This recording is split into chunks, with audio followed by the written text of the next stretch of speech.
Artful arts channel பார்த்துட்டு இருக்க எல்லாருக்குமே வணக்கம். பிளாக் கலர் பிளாஸ்டிக் கவரில் ரொம்ப அழகான ஒரு கிராஃப்ட் இன்றைக்கி பண்ண போகிறோம். இதில் இன்னும் நிறைய வேஸ்ட் ஆப்ஜெக்ட்ஸ் உங்கள் வீட்டில் நிறையா இருக்கும் இல்லையா, அது எல்லாத்தையும் வச்சு தான் சூப்பரான ஒரு கிராஃப்ட் பண்ண போகிறோம். அதுவும் யூஸ்ஃபுல்லான ஒரு ஆர்கனைசராகவும் பண்ண போகிறோம். வீட்டில் நமக்கு காலி பெருங்காய டப்பா இருக்கும் தெரியுமா, இந்த டப்பா எடுத்துக்கோங்க. இல்லைனா இதே மாதிரி இருக்க வேறு எந்த டப்பா வேணாலும் நீங்கள் எடுத்துக்கலாம். உதாரணத்துக்கு பிக்கிள் கண்டெய்னர், ஊர்காலாம் நம்ம போட்டு வைக்கிறதுக்குன்னு இந்த மாதிரி பிளாஸ்டிக் கண்டெய்னர் இருக்கும் இல்லையா, அது கூட நீங்கள் எடுத்துக்கலாம். இப்போ இந்த ஒரே ஒரு பிளாஸ்டிக் கவரை வச்சு நம்ம என்ன பண்ண போகிறோம்னா, இந்த மாதிரி பீஸாக இதில் கட் பண்ணி வச்சுக்க போகிறோம். ஸோ நீங்கள் அழகாக இது ஃப்ளாட் ஆக்கிட்டு அதுக்கப்புறமா இப்படி ரேண்டமாக கட் பண்ணிடலாம். ஸோ இது எல்லாத்தையுமே குடி பீசஸாக ஒரு ஸ்கொயர் ஷேப்புக்கு நமக்கு வரா மாதிரி கட் பண்ணிக்கிறோம். ஸோ நீங்கள் டிஃப்ரெண்ட்டாக ரேண்டமாக கட் பண்ணிக்கிறதுனால கட் பண்ணிக்கலாம். அதாவது ஸ்கொயர் ஷேப் தான் அப்படின்னு இல்லை, நீங்கள் கண்ணா பின்னான்னு எப்படி வேணாலும் கட் பண்ணிக்கலாம். சரிங்களா? அட்லாஸ்ட் நமக்கு இந்த மாதிரி எய்தர் ஈவனாக வேணும், இல்லைனா ஈவன் இல்லாமல் இருக்கா மாதிரி, ரெண்டுத்தில் எப்படி வேணாலும்.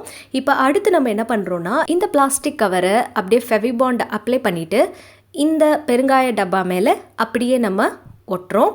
ஸோ ஃபர்ஸ்ட் லேயர் ஒட்டும் போது உங்களுக்கு கொஞ்சம் அது அப்படியே டிரான்ஸ்பரண்ட்டாக உள்ளே இருக்கிறது தெரியும். இல்லை நீங்கள் ரொம்ப திக்கான கவர் எடுத்திங்கன்னா உங்களுக்கு ஒரு டைம் ஒட்டினாலே போதும். இப்போ அது டிரான்ஸ்பரண்ட்டாக இருக்கிறதுனால நான் இன்னும் ஒரு லேயர் ஒட்ட போகிறேன். இப்போ இந்த பிளாஸ்டிக் கவரை நீங்கள் கட் பண்ணியும் ஒட்டலாம், இல்லைனா டேரெக்டாக இப்படியே ஒட்டி காய வச்சு நம்ம எடுத்துக்கலாம். ஸோ ஒரு 2 to 3 லேயர்ஸ் பிளாஸ்டிக் கவரை இந்த மாதிரி ஒட்டினதுக்கப்புறமா நமக்கு இந்த மாதிரி கிடைக்கும். ஸோ இது ஒரு பக்கம் இருக்கட்டும். அடுத்து சோப் பாக்ஸ் இருக்கு இல்லையா, ஸோ இந்த மாதிரி இருக்கிற எந்த சோப் பாக்ஸ் வேணாலும் நீங்கள் எடுத்துகிட்டு இதில் நீங்கள் என்ன பண்ணலான்னா பெயிண்ட் பண்ணிக்கலாம். எய்தர் பெயிண்ட் இல்லை இதே மாதிரியே பிளாஸ்டிக் கவரை நீங்கள் ஒட்டிடலாம். ஸோ பெயிண்ட் பண்ணி நான் எடுத்தது இப்படி இருக்குது.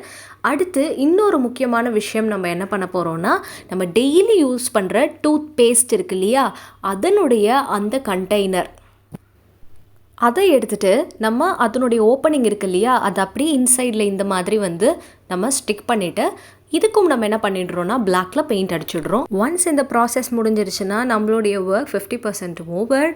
இப்போது இதில் நம்ம என்ன பண்ண போகிறோன்னா, இந்த சோப் பாக்ஸ் ப்ளஸ் இந்த பெருங்காய டப்பா இது ரெண்டுமே வச்சுருக்கோம். இப்போது இதில் என்ன பண்ண போகிறோன்னா, ஃபெவிபாண்ட் ரெண்டுத்தினுடைய பாட்டம்லேயும் அப்ளை பண்ண போகிறோம். ஃபர்ஸ்ட் இந்த பெருங்காய டப்பாவினுடைய பாட்டம். ஸோ பெருங்காயம் அப்படின்ற வார்த்தைக்கு இங்கிலீஷில் ஒரு வேர்டு இருக்குது, அதை எப்படி ப்ரனவுன்ஸ் பண்ணணும் வீடியோவோட எண்டிங்கில் நான் உங்களுக்கு சொல்கிறேன். ஸோ இப்போ நம்ம இந்த ஃபெவிபாண்ட் இதில் அப்ளை பண்ணிட்டோம். நெக்ஸ்ட் இந்த சோப் பாக்ஸினுடைய அந்த பாட்டம்லேயும் நம்ம அழகாக இந்த மாதிரி ஃபெவிபாண்டை அப்ளை பண்ணிடலாம். ஸோ ரெண்டுத்தையுமே எப்பொழுதும் போல் 7 to 10 minutes நம்ம காய வைக்கணும். அதனால் அதுக்கான அந்த ரெஸ்டிங் டைம் கொடுத்ததுக்கு அப்புறமா நம்ம என்ன பண்ணலான்னா, இது ரெண்டுத்தையுமே நம்ம எடுத்து இதில் அழகாக இப்படி ஸ்டிக் பண்ணிடலாம். ஸோ நல்ல ஜென்டிலாக இதை ப்ரெஸ் பண்ணிவிடுங்க, ரொம்ப அழுத்தாதீங்க. கொஞ்சமாக ப்ரெஸ் பண்ணிட்டிங்கன்னா நமக்கு இந்த மாதிரி இது ரொம்ப அழகாக கிடச்சிடும். ஸோ வீட்லேயே ஒரு சிம்பிளான ஒரு ஆர்கனைசர், அதுக்கு ஒரு சூப்பரான டெக்கரேஷன் இப்போ கொடுக்கணும் இல்லையா. இப்போ அதுக்காக என்ன பண்ணுறோன்னா, ஒயிட் கலர் பெயிண்ட் நம்ம எடுத்துக்கிறோம். எய்தர் ஒயிட் இல்லை ஆஃப் ஒயிட், இல்லை உங்களுக்கு எந்த கலர் பிடிச்சிருக்கோ எல்லோ கூட நீங்கள் எடுத்துக்கலாம், பார்க்க அழகாக இருக்கும். ஸோ அந்த ஒயிட் எடுத்துகிட்டு குட்டி ப்ரஷ் எடுத்து நான் என்ன பண்ணிடுறேன்னா, இந்த மாதிரி ஒரு சின்ன ஸ்னோ மாதிரி வரைஞ்சிட்டு சின்ன சின்ன கோடு வரைஞ்சிட்டு அந்த கோடுக்கு மேலே சும்மா ஒரு ட்ரையாங்கிள் ஷேப்பினுடைய அந்த 2 டாப் இருக்கும் இல்லையா, அந்த லைன்ஸை மட்டும் நான் திருப்பி வரைஞ்சேன்னா ஒரு அழகான ட்ரீஸ் நமக்கு நைட்டில் இருக்க மாதிரி ஒரு எஃபெக்டில் கிடைக்கும்.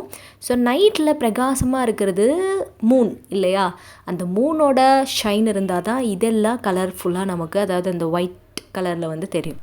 ஸோ அந்த பிறை நிலா, அந்த நிலாவை நம்ம இப்படி வரைகிறோம். நான் அப்படியே இன்வெர்ட் சி மாதிரி வரைஞ்சிருக்கேன். ஆனால் நீங்கள் இன்னும் கொஞ்சம் அதை சாய்வாக வரைஞ்சிக்கலாம், உங்களுக்கு எப்படி தேவையோ. ப்ளஸ் ஸ்டார்ஸ் அண்ட் டாட்ஸ் நம்ம வச்சாச்சு. இதில் ஒரு அழகான இன்ஸ்பைரிங் கோட்ஸ் நம்ம எழுதுகிறதா வேர்ட்ஸ் மாதிரி, என்ஜாய் டுடே.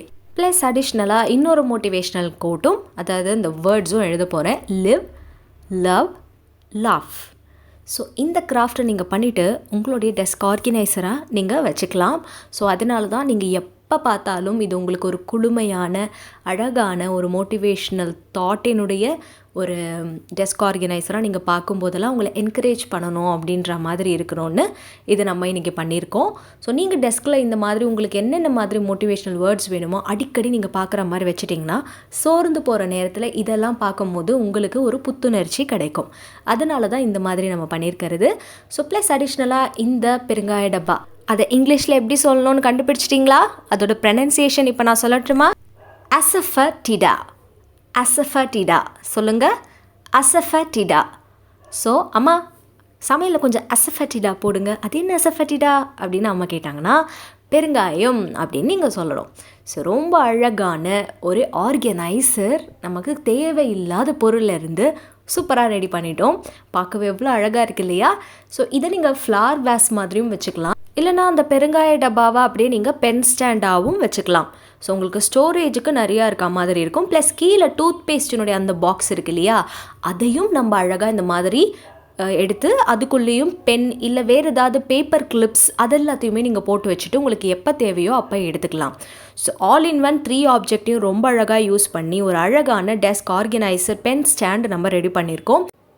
இந்த வீடியோ உங்களுக்கு பிடிச்சிருந்தனா லைக் பண்ணிவிட்டு, நம்ம சேனல் இது வரைக்கும் நீங்கள் சப்ஸ்கிரைப் பண்ணலன்னா சப்ஸ்கிரைப் பட்டனையும் ப்ரெஸ் பண்ணிவிட்டு பெல் ஐக்கானையும் ப்ரெஸ் பண்ணி வச்சுக்கோங்க. அடுத்த வீடியோவில் சந்திக்கிறேன். Tata and bye by.